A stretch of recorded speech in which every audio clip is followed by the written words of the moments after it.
할렐루야. 반갑습니다, 성도 여러분. 오늘도 하나님 아버지의 말씀 앞에 나오시는 성도 여러분들을 우리 아버지께서 말씀을 통해 만나주시고 위로하시고 복 주시는 복된 시간 되시기를 주님의 이름으로 축복합니다. 오늘 우리가 함께 묵상하는 하나님의 말씀은 창세기 38장 1절부터 30절까지 말씀입니다.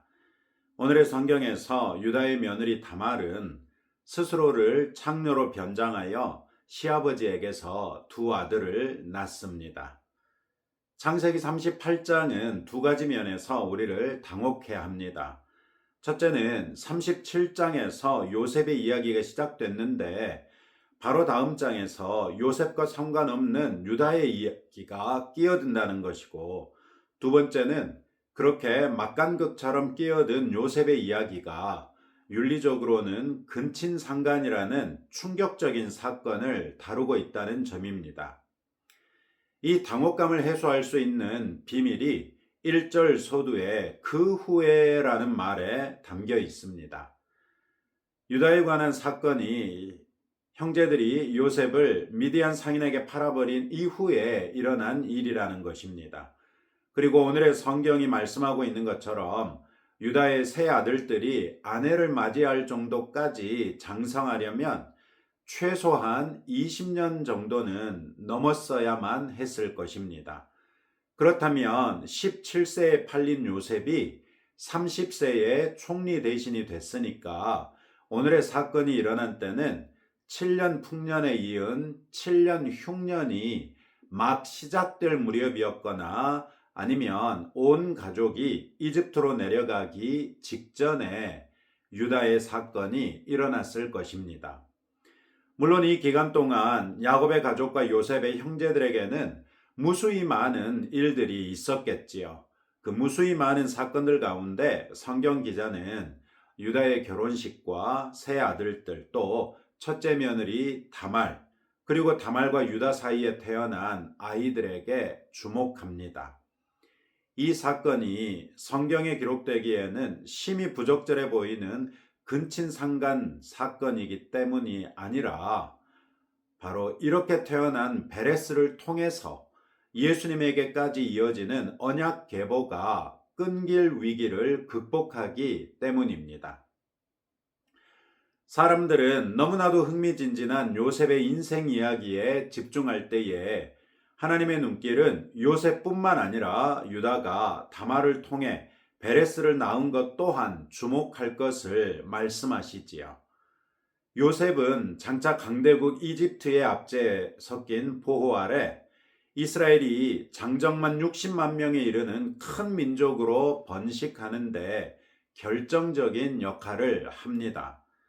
하나님께서는 야곱의 가족을 기근으로부터 구원하실 뿐만 아니라 이스라엘 백성이 민족을 이루어 창대하게 하시겠다는 언약을 성취하는데 핵심 인물로 요셉을 선택하셨습니다. 그런 면에서 요셉은 물질적인 복과 보호를 상징하는 인물이라 할 수 있습니다.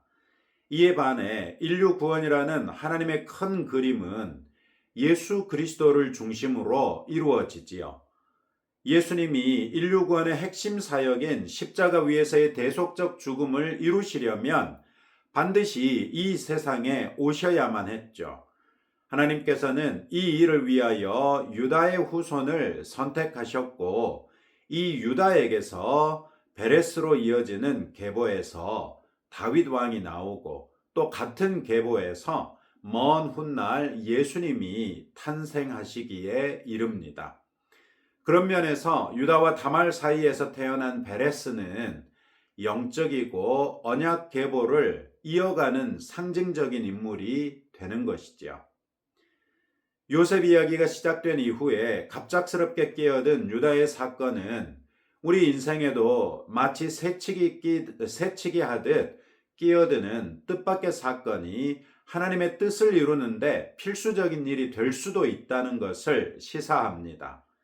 즉, 우리가 계획하고 노력한 대로 이루어지는 삶의 연속성을 갑자기 끊으면서 원치도 않고 상상치도 못했던 일들이 일어난다면, 그 일이 우리가 미처 알 수 없는 하나님의 뜻을 이루는데 반드시 필요하기 때문일 수도 있다는 말씀입니다.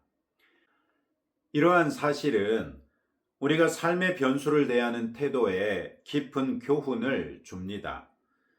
우리는 주 안에서 원대한 꿈을 품고 이를 이루기 위해 모든 역량을 집중하며 치열하게 살아갈 수 있습니다.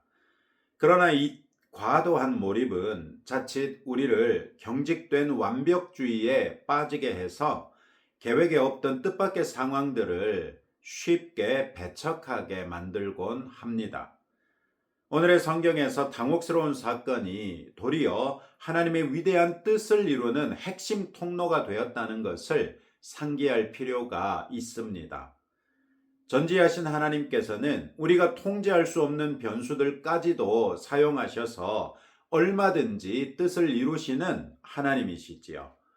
내 기호나 계획 혹은 의도에 맞지 않는다고 해서 내게 찾아온 상황들을 함부로 재단하고 부정하는 것은 하나님의 섭리 앞에 교만한 태도일 뿐입니다. 예상치 못한 일들이 내 삶에 끼어들지라도 오만하게 밀어내기보다는 겸손히 수용하는 성도들이 되십시다.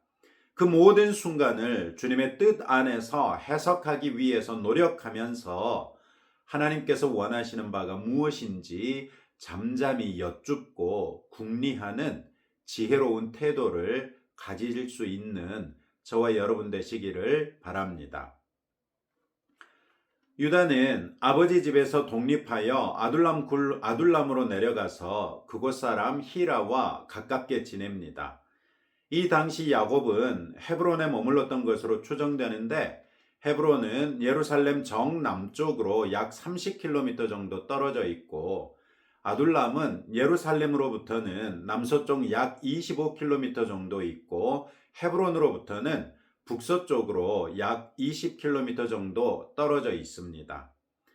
아둘람은 유다의 정착지였을 뿐만 아니라 훗날 다윗이 사울 왕의 추적을 피해 다닐 때 숨었던 것이 바로 이곳 아둘람 굴이었습니다.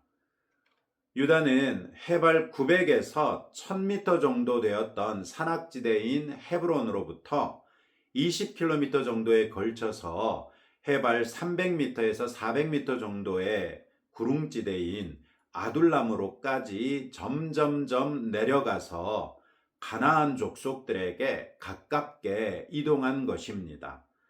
이는 유다가 당시 언약 공동체를 떠나 가나안 문화권에 더 가까워졌다는 것을 보여줍니다. 아니나 다를까 유다는 가나안 사람 수아의 딸을 아내로 맞아 세 아들을 얻습니다.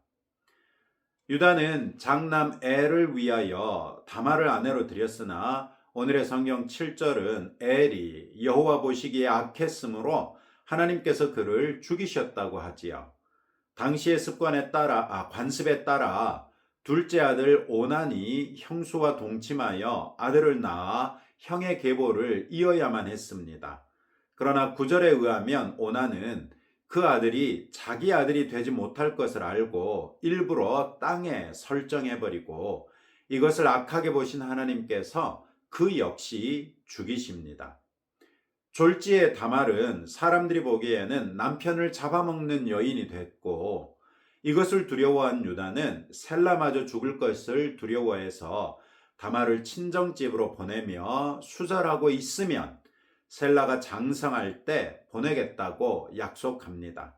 그러나 시간이 흘러 어느덧 유다의 아내 수아의 딸이 죽었고 막내 아들 셀라가 장성했어도 유다는 그를 다말에게로 보내지 않습니다. 마침내 아내의 상을 치른 다음에 자기 친구 히라와 함께 딥나로 올라가 양들의 털을 깎으려 합니다. 딥나는 아둘람으로부터 북쪽으로 약 10km 정도밖에 떨어지지 않은 곳에 있었습니다. 이 소식을 들은 다말은 스스로 창녀처럼 변장하고 얼굴을 가린 뒤 딥낫길 곁 에나임 문에서 기다리고 그녀를 창녀로 착각한 유다는 염소 새끼를 주기로 하고 담보로 자기의 도장과 끈과 지팡이를 내어주고 다말과 관계를 맺습니다. 도장과 끈과 지팡이는 당시에 일종의 신분증 역할을 했던 것들입니다. 이로써 다말은 임신하기에 이르고 다말의 임신 소식을 들은 유다는 다말의 부정을 빌미삼아 그녀를 죽이고자 하나 다말이 제시한 증표들을 보고야 비로소 다말의 의도를 깨닫습니다. 다말은 남편의 가족으로부터 자기 남편의 이름을 이을 아들을 낳고자 했던 것이지요. 비로소 유다는 26절에서 그는 나보다 옳도다. 내가 그를 내 아들 셀라에게 주지 아니하였음이로다 라고 자신의 죄악을 인정하는 한편 다말의 행위를 믿음의 행위로 인정하며 그녀의 누명을 벗겨주고 그녀의 의로움을 칭송합니다. 이 사건은 분명히 근친상간이며 비윤리적인 일임에 틀림없습니다. 그러나 다말이 엘의 아내로서 죽은 자기 남편의 대의를 잇기 위해서 시아버지의 조치를 따랐으나 시아버지는 하나 남은 아들마저 죽임을 당할까 두려워하면서 마땅한 일을 행하지 아니하므로 불의를 범했습니다. 이 기간이 적지 않이 흘렀음에도 다말은 과부로 수절하고 있다가 시아버지가 가까운 곳으로 오신다는 소식을 듣고 당시 여인이 할 수 있는 최고의 수치를 감수하면서 시아버지와 동침하여 그로부터 남편의 대를 잇는 베레스와 세라를 얻었습니다. 비록 형사취수 제도가 이 당시에는 아직 성경적인 명령이나 율법적인 요구가 아니었지만 오늘의 성경 8절에서 유다가 둘째 아들에게 내 형수에게로 들어가서 남편의 아우된 본분을 행하여 내 형을 위하여 씨가 있게 하라 이렇게 명령했던 사실은 다말의 행위가 의로운 일이었다는 것을 충분히 보장합니다. 다말은 개인적인 선택이 아닌 가족의 의무를 다하기 위하여 당시의 윤리관에 따르면 오늘날의 윤리가 아니라 당시의 윤리관에 따르면 충분히 의로운 행위를 통해서 두 아들을 낳았던 것이지요.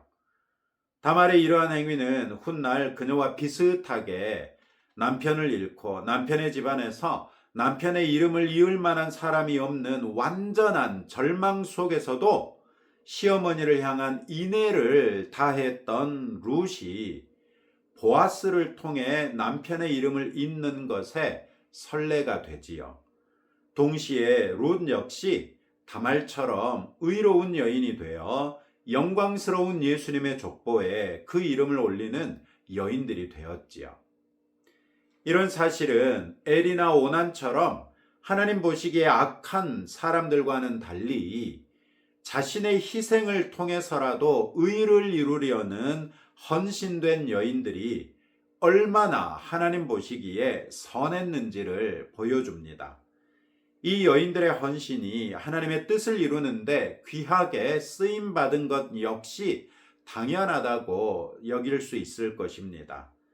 우리도 개인적인 선택이 아니라 하나님의 뜻을 이루기 위하여 믿음으로 헌신하는 일이 얼마나 아름다운지를 깨달아 알고 그런 일들을 소망하는 헌신으로서 기꺼이 수치나 모욕이라도 감수하고 어떤 손해라도 믿음으로 감당하는 성도들이 될 수 있겠습니까?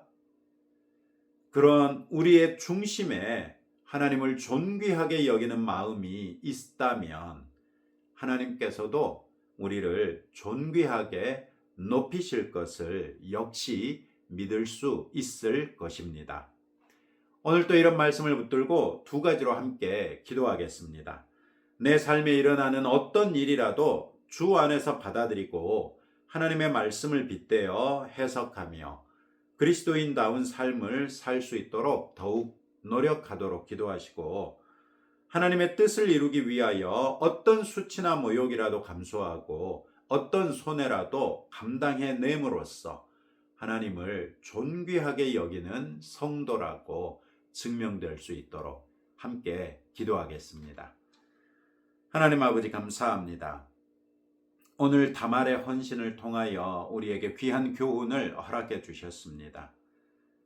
우리들의 눈으로 보기에는 근친상간이어서 명백한 죄악임에 틀림이 없지만, 그러나 다말이 그 당시 관습에 따라서 가족을 잇기 위해서, 가족의 의무를 다하기 위해서 자신을 희생시킨 것으로 하나님께서는 그를 의롭다고 인정해 주신 것을 확인할 수 있었습니다.